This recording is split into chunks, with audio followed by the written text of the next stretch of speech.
Hey guys, Zebra Players here, and today I've got another Modern Warfare 3 MOAB on the map. Hard hat using the M4A1 red dot and silencer.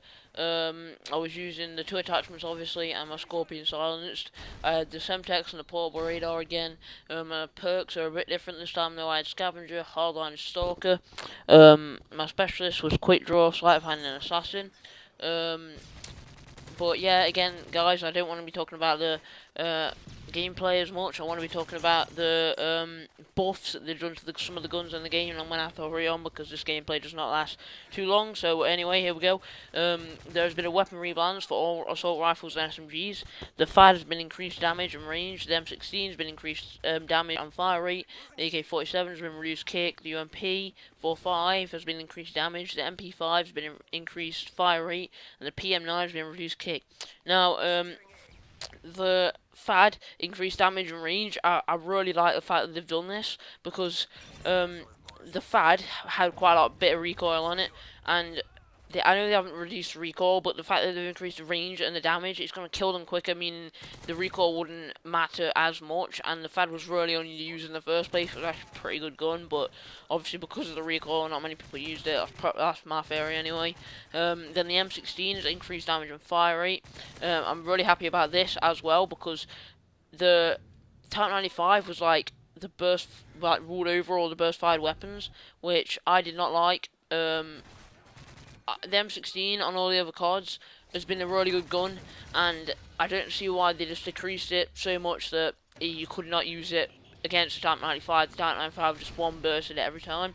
But yeah, that's always good. And the AK-47, this is one of my favourite guns ever on this game. I know I've never put a gameplay up on it. I don't think I have anyway. But I used to use it so much, and again, I didn't get a gameplay with it.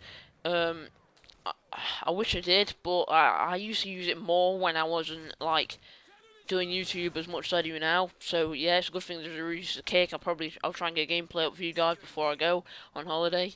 Then we've got UMP-45. That's been increased damage, which is also good because the UMP on Warfare 2 was obvious another gun that was really strong, and it got decreased by so much that, I mean, it was still a good gun on Modern Warfare 3, but most submachine guns could outdo it.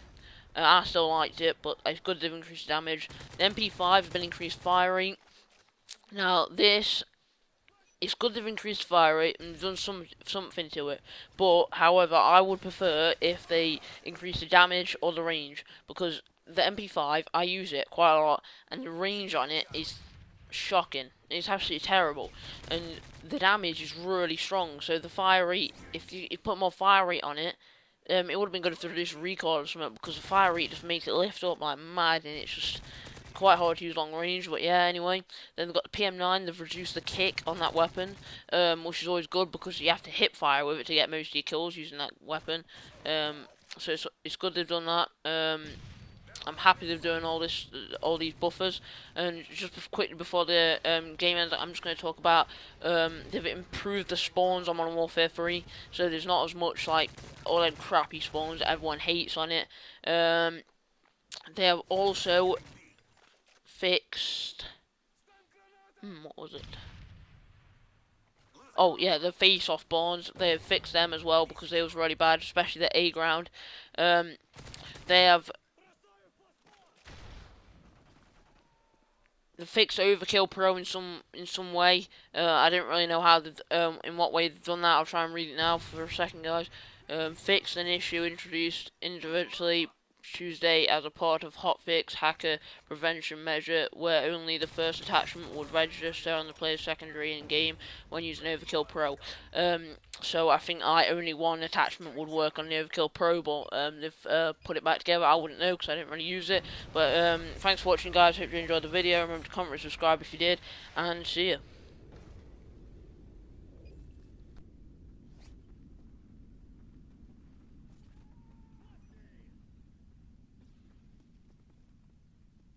Losing Charlie.